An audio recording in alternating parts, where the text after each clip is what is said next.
Hey everyone, and welcome to Almost Cancelled. I am Peter, that is Connor, and we are going to talk about Star Trek Discovery Season 2, Episode 5. It's called Saints of Imperfection. So, full spoilers for the episode, as always. Is this title just referencing Ash Tyler? Is that what this title is about? I think it might be. Saint of Imperfection. So let's get out of the way at the start, right? Uh-huh. That prick is sticking around. We knew he was going to, though. They were always going to have him somehow stick around and be more of a permanent fixture. It was always going that way. I didn't have to. It was always going to do it. I'm not happy about it, but it was always going to do it. See, as soon as I said, we're going to send a liaison from Section 31, I'm like, oh god, it's going to be him. Yeah, but why does the liaison need to stick around? I don't understand. Why do we need a liaison for the rest of it? Because now they're working together. The Section 31 Discovery are partners now. Piss off. Shouldn't there technically be a liaison on the Section 31 ship from Discovery as well? Yeah, maybe there is. Maybe there is. Sent a randomer. It's a red shirt. Yeah. Just a red shirt. Yeah. Just in case it blows up, because they're more likely to blow up. Yeah, but they're not. They've got a show coming as well. True. Which is actually, I mean, I think my only complaint about that, all in the fact that they might have Ash in it, and I hope not, I hope he gets killed before that happens, is that we know that obviously Giorgio is going to be like one of the lead characters on that show, right? Is my only complaint about that is that, you know, towards the end of the episode when Michael's like debating with her, like, I need to know your intentions, like, what are you really up to, what's your end game? It does take the little bit of fire out that, because I know that ultimately she can't do anything irredeemable, because I think if she's going to be the lead on a new show, she's probably going to have to be, if not likeable, then someone who can, you know, I don't see them doing Breaking Bad in Star Trek, I guess is what I'm saying. I agree. I think that's less the fault of any writing in this episode. No, I agree. I agree. It's a press announcement of when it was. This is just purely because we know it's coming later. It's just not because of anything in this episode, but it was just it was in my head is the word. I agree, but I don't want to hold it against this show too much. It's not its fault that, you know, so they kind of told us about it. Honestly, that's the extent of my complaints. This was a great episode. Yeah, it was. I liked this a lot. And Ash. Yeah, but just being there is a complaint. Yeah, but it was limited. And I did actually like one Ash moment when he stepped on the bridge and Stamets like stops talking and just stares at him. He's like, "I'm going to snap that prick's neck." Oh, my favorite Ash moment was at the end when he goes to go down to see Michael. Pike, yeah. And Pike's like, no, you stay up here. And I'm like, yes, you limit the screen time of this bastard, Pike. Pike doesn't like him, and that makes Pike even more likable. It does, doesn't it? Like, I feel like he's a conduit for us. Yeah. It's great. So, I mean, there's a little bit of stuff at the start that introduces the Section 31 stuff where they get to Spock's shuttle, do a little bit of trickery to stop it. But then, of course, it's not actually Spock that's on the ship, it's Giorgio.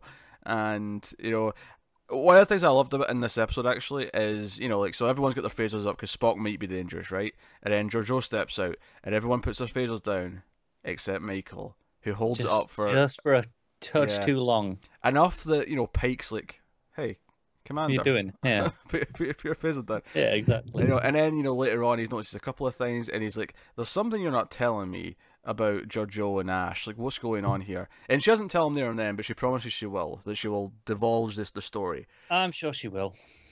I think so too, but I like that he noticed. I like that he's like, something's up here. Because I was actually thinking, like, yeah, I don't think he, because when they were first like walking and talking, I thought, I don't think he knows who she really is. You know, he seems to be under the impression. Because if I recall, at the end of last season, the deal was she would just take the place of Giorgio, and only the people who were there in that room at the time would know. Yeah, I thought he might have known just because he's high up and because he got the discovery. Like, you know, they might have told him as a. I guess they didn't think it was relevant. They didn't expect her to be crossing paths with them. Yeah. Pike's thinking, wait, okay, so your last captain, Lorca, he turned out to be from a mirror universe, and now we have mirror universe Giorgio running around. I will say I expected Michael to have a better poker face. Sure. I guess the shock of it, I suppose. Yeah, it's possible. Just, I don't know. I thought it should be better. Yeah. But the main plot of the episode, though, is obviously Tilly was taken in this cocoon. And she's not even in there anymore. She was transported. This was essentially the mycelial species' own teleportator system. Yes, they break her down, as they say, then rebuild her in their universe. Why did they say teleportator? Teleporter. Yeah, I don't know what you were doing. I added a whole extra syllable. I tried to cover for you. Nah, I'm not own up to that because that one was weird. That one was weird. I don't know what I did there, but it was weird. Anyway, so she's like, so they're even worried she might even be dead, but no, but Stamets kind of figures it out. He's like, no, there'd be remains of her, but there's not, so she's gone. Like she's left and went elsewhere. This is more of a teleportation, and they come up with this crazy plan for the Discovery to do a half jump where it'll stop in the network so that Stamets and Michael can go out and look for Tilly in the network. Sure.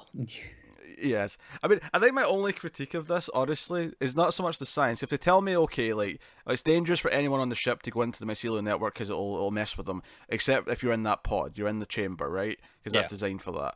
I'll accept that. You're telling me a rule, I'll accept that rule. My only real critique of the whole thing was the effect on like the outside of the ship, where it kind of just looked like they were sort of sitting in water. As if it was, if it felt almost too conventional looking for what it was supposed to be, like, because they're supposed to be like halfway into this, like, in between dimension.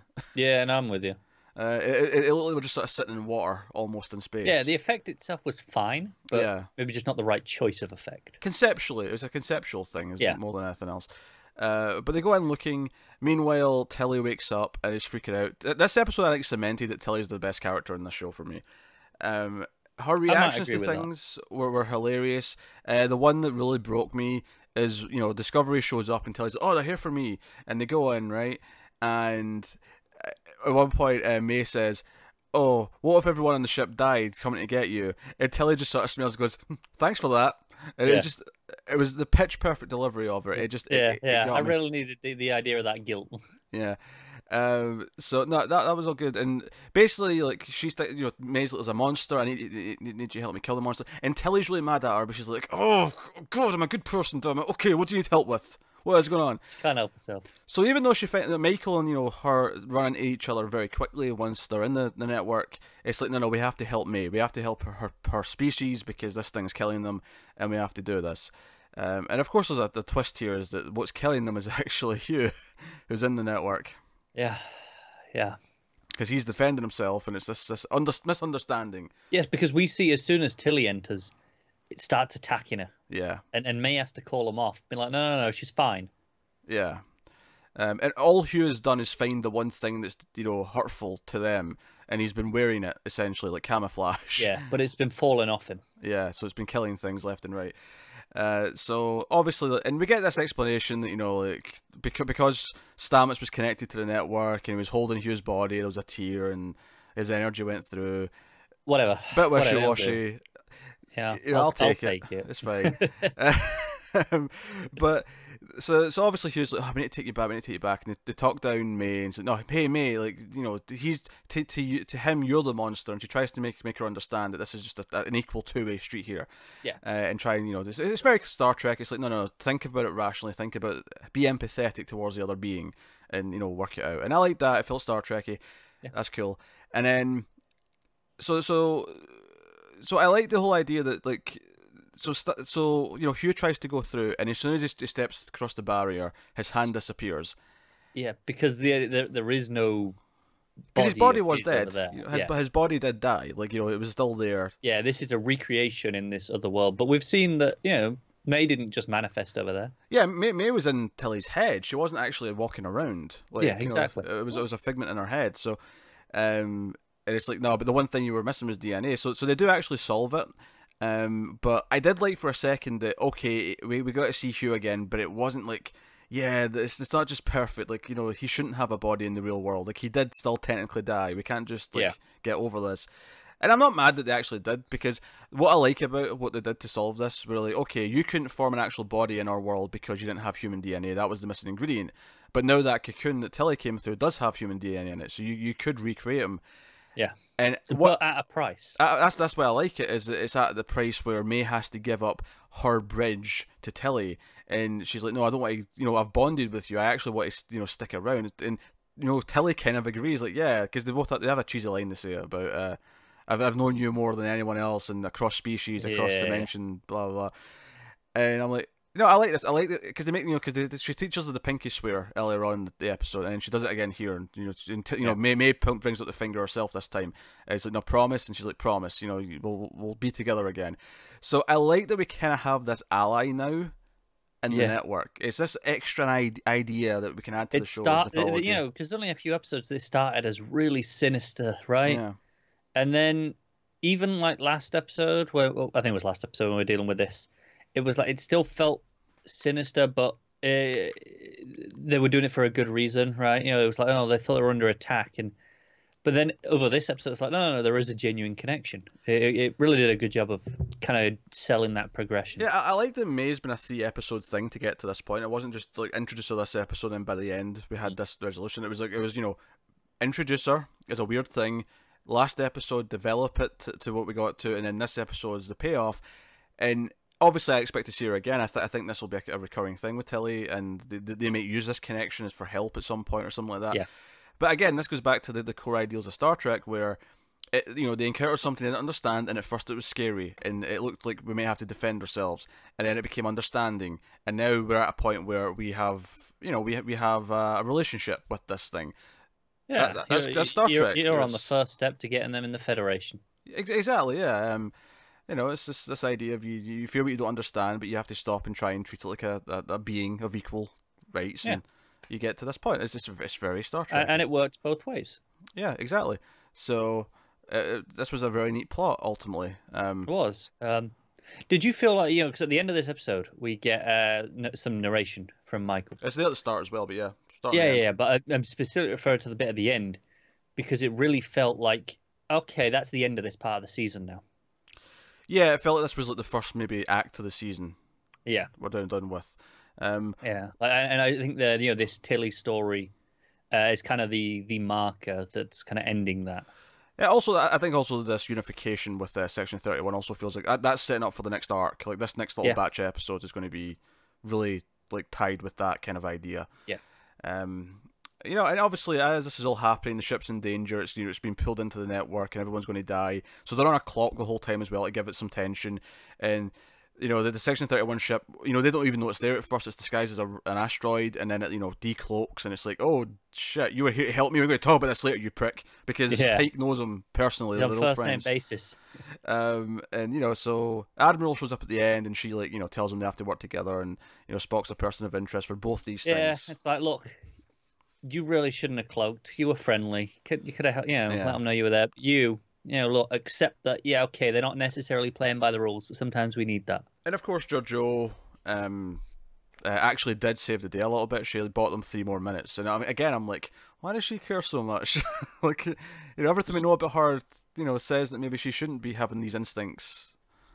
Yeah, I'm fine with her at the minute. It feeling like there's a bit of a plan, right? That she's plotting something, and then over the course of the Section 31 show, maybe she mellows, even though that's her plan right now, but she mellows over the show. No, I feel like whatever it's hinting at right now will be paid off this season, and then. Oh, sure. I just mean in general, like. Oh, sure, yeah. The idea, you're going back to what you said earlier about how she got to be able to be redeemable.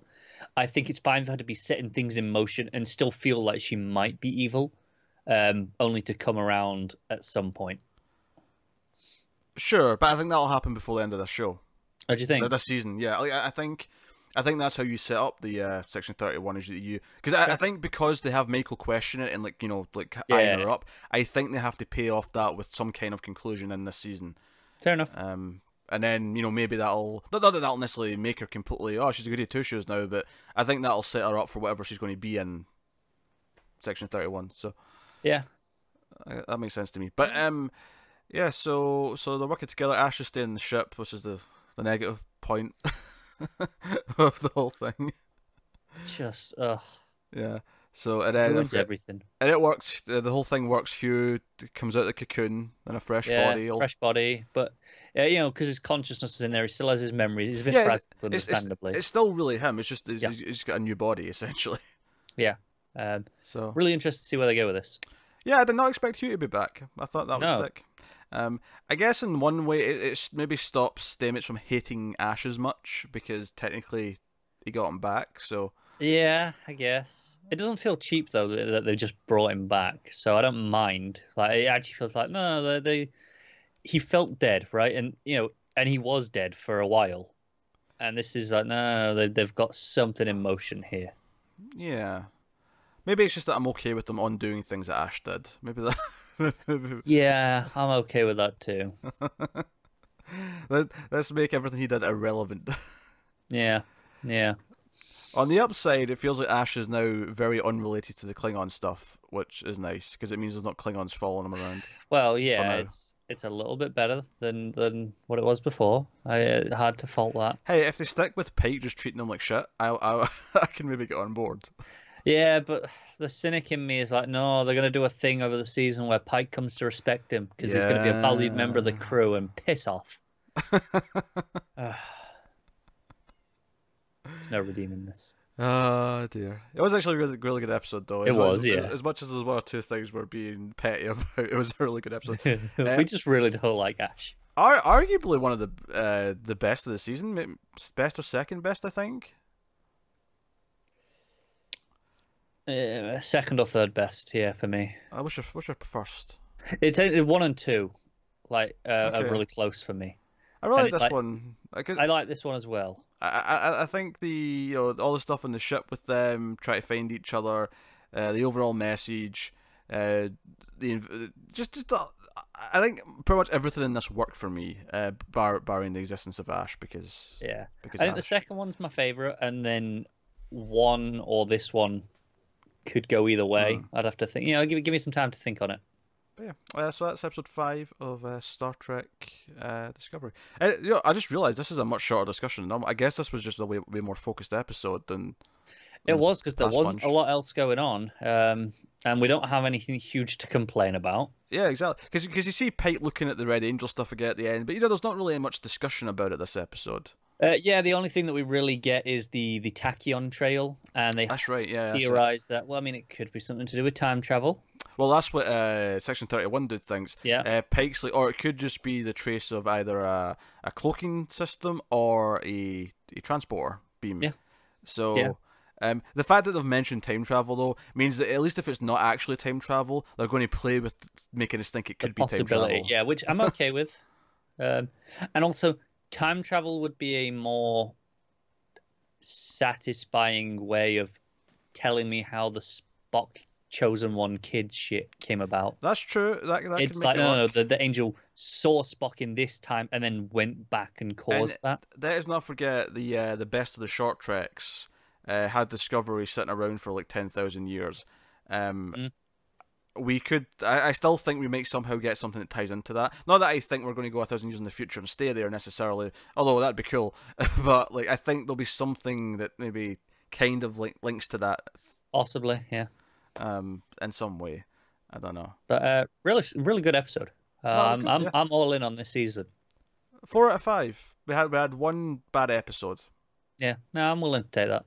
Yeah, I've liked 4 out of 5, which honestly might already be more than I liked in season 1 if I really think about it.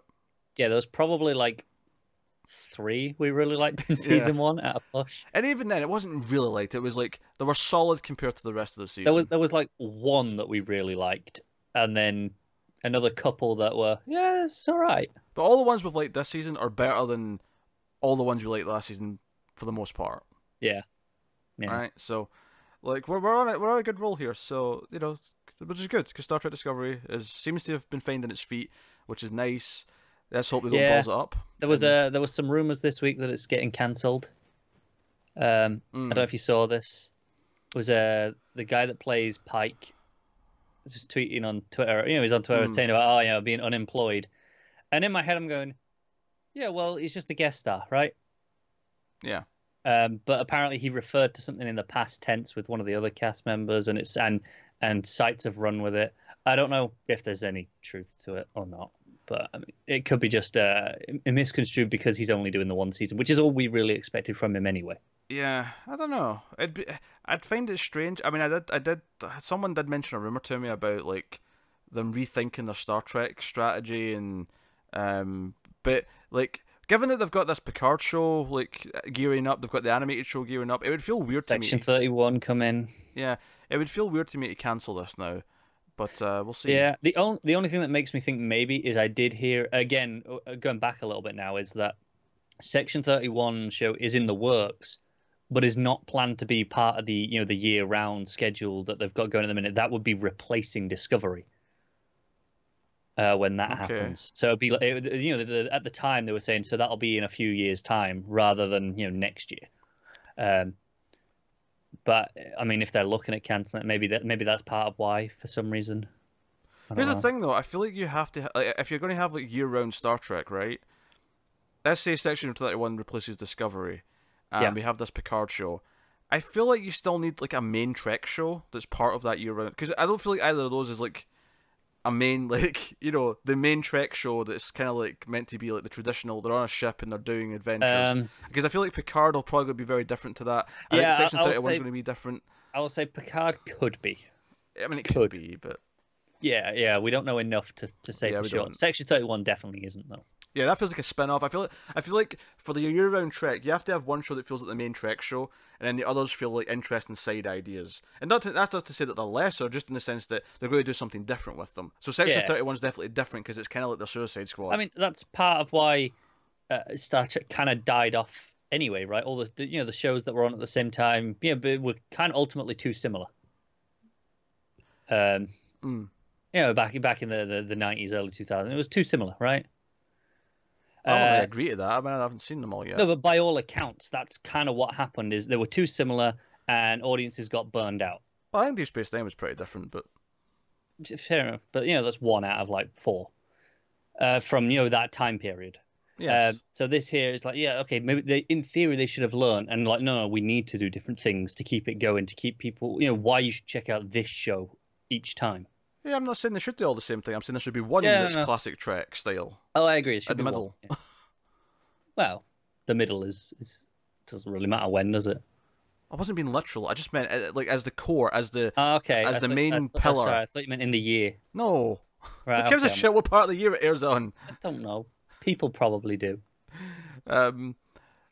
So I don't know. I wouldn't jump to any conclusions as of yet. I think it would be weird, especially because if their subscribers are doing well for them, like I have to imagine Discovery is one of the main reasons why. So I would have thought so too. So we'll see how it goes. I wonder maybe if it just morphs into a different show. Like maybe we keep some of the characters, but it changes its name and kind of refreshes a little bit. I could see something like that maybe. Yeah, I could do. It's because especially if we do end up traveling 1,000 years out of or 10,000 years out of the future, like do we rebrand? Is it Star Trek? The ancestral generation. Oddly, Discovery would still work. It would actually still work, yeah. It's a really good title in that sense. But hey, that is episode 5 of Star Trek Discovery. So by all means, let us know what you think of the episode in the comments below. You can like and subscribe, all that stuff. Get us on the Twitters at mailed_fuzz for channel updates. If you want to support the show and the channel and everything we do here, you can head over to patreon.com/mailedfuzztv, and you can support us over there. You get some bonuses, some stuff comes early, all that kind of thing. It's also worth mentioning, of course, that we are currently also working through classic Star Trek shows. We're on season 1 of The Next Generation. We finished all the original series. We're about 8 episodes into Next Gen at the time of recording this one. You can find that on YouTube. You can also find that in the audio feed, which is a Star Trek Viewers Log Classic Series, as opposed to this one, which is the same title but modern series. Which and that's something that you'll get a week early on Patreon. Yeah. And it's worth mentioning the modern series one, if you're listening to the audio feed for this, obviously right now it's just Discovery that's been on this, but the Picard show and future animated shows all that stuff we were just talking about. Yes, all new Trek that comes out will go onto this audio feed if you listen to the audio. If you're on YouTube, it's just in different playlists. It's easy enough to find. But here we are. So that is Star Trek Discovery episode 5 of season 2. So thank you very much once again for watching or listening. We always appreciate it. Keep watching sci-fi and Star Trek and all that stuff. And to everyone but Connor, live long and prosper.